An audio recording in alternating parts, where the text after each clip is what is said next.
আসসালামু আলাইকুম। আজকের বাংলা নিউজে আপনাকে জানাচ্ছি স্বাগত। এখন শুনবেন সংবাদ শিরোনাম। আমাদের সংবাদটি যদি ভালো লাগে লাইক কমেন্ট শেয়ার দিয়ে জানিয়ে দিন আপনার মতামত। কাশ্মীরে ঢুকে পড়েছে পাকিস্তান সমর্থিত সন্ত্রাসীরা, যে কোনো সময় হামলার রিপোর্ট। সুদানে আরেক শহরে জানাজার সময় হামলা চালিয়ে 40 জনকে হত্যা। যুদ্ধবিরতি ভেঙে প্রতিদিনই লেবাননে হামলা চালাচ্ছে ইসরায়েল, আরও একজন নিহত। যুক্তরাষ্ট্রের যুদ্ধবিরতি প্রস্তাব প্রত্যাখ্যান, সুদানের লড়াইয়ের প্রস্তুতি নিচ্ছে সেনাবাহিনী। রাশিয়ার পারমাণবিক ক্ষেপণাস্ত্র পরীক্ষা পর্যবেক্ষণ করেছে ন্যাটোর গোয়েন্দা জাহাজ পুতিন। পশ্চিম তীরে একই মাসে 2350টি ইসরায়েলি হামলা।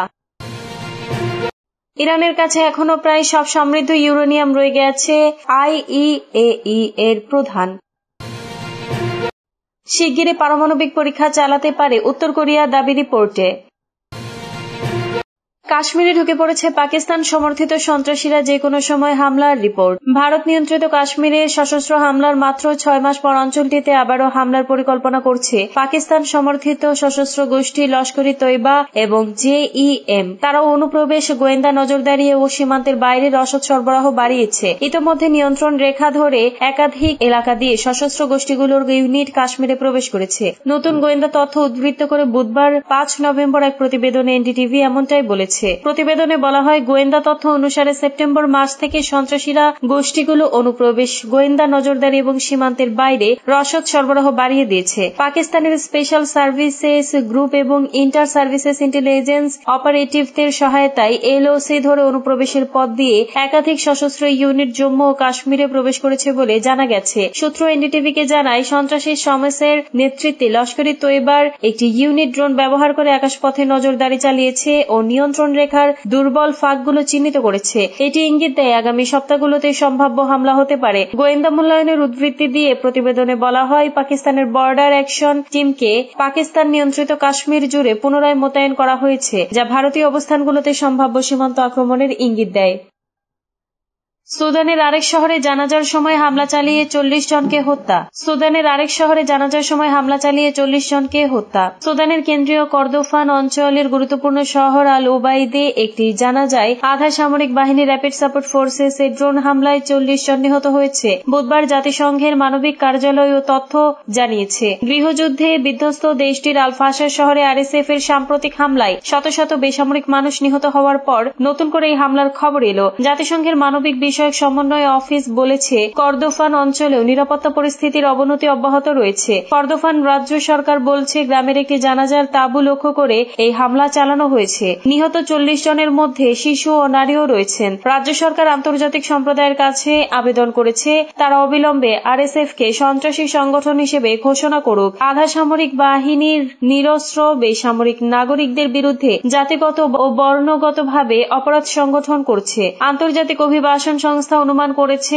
অক্টোবরের শেষের দিকে থেকে উত্তর ও দক্ষিণ কর্দোফান অঞ্চলে ক্রমবর্ধমান নিরাপত্তাহীনতার কারণে 38,000-এরও বেশি মানুষ পালিয়ে গেছে। আফ্রিকান হর্নে অবস্থিত সমৃদ্ধ ইতিহাস এবং বৈচিত্র্যময় সাংস্কৃতিক ঐতিহ্যের দেশটি 2019 সালে প্রাক্তন প্রেসিডেন্ট ওমর আল বশিরের পতনের পর থেকে সংঘাত এবং বিদেশিদের হস্তক্ষেপের চক্রে আটকা পড়েছে।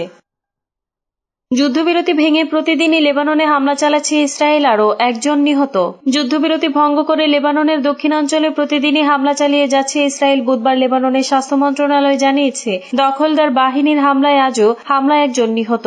এক বিবৃতিতে মন্ত্রণালয় বলেছে, দেশের দক্ষিণাঞ্চলে বুর্জ রেহালে একটি গাড়িতে ইসরায়েলি শত্রুর হামলায় একজন নিহত এবং একজন আহত হয়েছেন। লেবাননের রাষ্ট্রীয় জাতীয় সংবাদ সংস্থা জানিয়েছে, হামলাটি একটি স্কুলের কাছে রাস্তায় আঘাত হানে, ফলে শিক্ষার্থীদের মধ্যে আতঙ্ক ও ভীতি ছড়িয়ে পড়ে। 1 বছরেরও বেশি সময় ধরে যুদ্ধের পর লেবাননের হিজবুল্লাহ ও ইসরায়েলের মধ্যে 2024 সালের নভেম্বরে যুদ্ধবিরতি চুক্তি কার্যকর হয়। যুদ্ধবিরতির পরও ইসরায়েল বারবার লেবাননের বোমা হামলা চালিয়ে যাচ্ছে। সাম্প্রতিক দিনগুলোতে হামলার মাত্রা আরও বেড়েছে।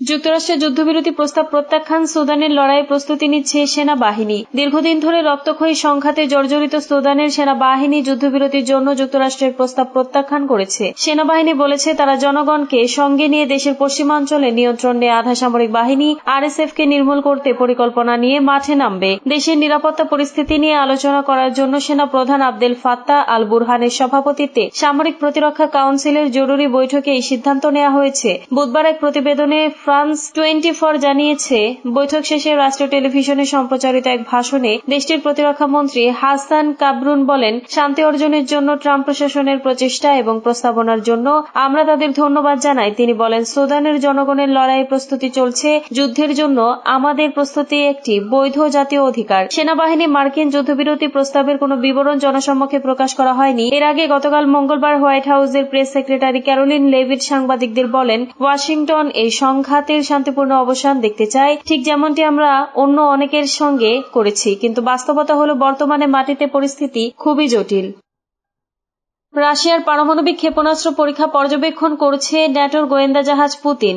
রাশিয়ার নতুন বুরেভেস্টনিক ক্রুজ ক্ষেপণাস্ত্রের পরীক্ষা পর্যবেক্ষণের সময় ন্যাটোর একটি গোয়েন্দা জাহাজ একটি নির্দিষ্ট অঞ্চলে অবস্থান করছে। তবে রাশিয়া এটিতে কোনো হস্তক্ষেপ করেনি, বরং তাদের পরীক্ষা পর্যবেক্ষণ করতে দিয়েছে। মঙ্গলবার নতুন কৌশলগত অস্ত্রটির উন্নয়ন জড়িত ব্যক্তিদের সম্মান জানাতে আয়োজিত এক অনুষ্ঠানে প্রেসিডেন্ট ভ্লাদিমির পুতিন এমনটা বলেন। গত মাসে রাশিয়া সফলভাবে বুরেভেস্টনিক ক্ষেপণাস্ত্রের পরীক্ষা চালায়। রাশিয়ান সামরিক বাহিনীর মতে এটি 14,000 কিলোমিটারেরও বেশি পথ ভ্রমণ করে এবং প্রায় 15 ঘণ্টা ধরে আকাশে উড়েছে। রাশিয়ান নেতা জোর দিয়ে বলেন, মস্কো কাউকে হুমকি দিচ্ছে না। এই পরীক্ষাগুলো দীর্ঘ ঘোষিত কাজের একটি অংশ। এটি অবাক হওয়ার মতো কোনো বিষয় নয়।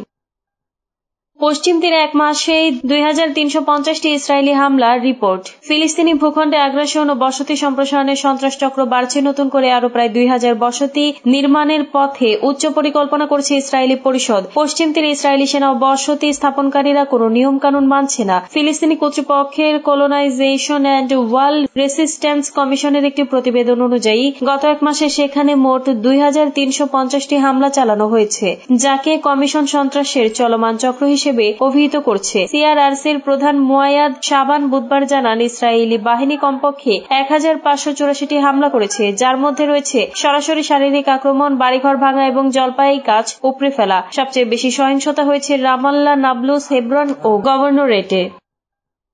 ইরানের কাছে এখনো প্রায় সব সমৃদ্ধ ইউরেনিয়াম রয়ে গেছে।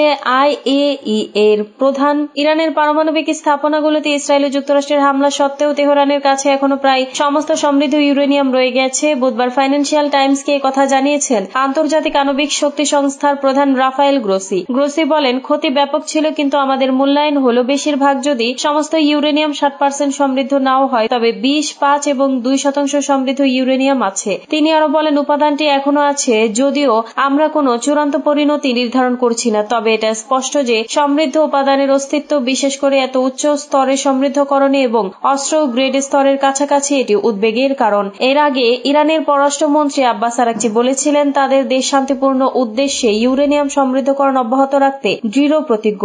তিনি ইরানের ক্ষেপণাস্ত্র কর্মসূচির ভবিষ্যৎ নিয়ে যে কোনো আলোচনার সম্ভাবনা উড়িয়ে দিয়েছেন। 13 জুন রাতে ইসরায়েল ইরানের বিরুদ্ধে সামরিক অভিযান শুরু করে। 24 ঘণ্টারও কম সময় পর তেহরান প্রতিশোধ নেয়। এরপর টানা 9 দিন ইসরায়েলি আক্রমণের জবাবে পাল্টা হামলা চালিয়ে যায় ইরান। 9 দিন পর 22 জুন ভোরে যুক্তরাষ্ট্র ভারী বোমারু বিমান দিয়ে 3টি ইরানি পারমাণবিক স্থাপনায় হামলা করে।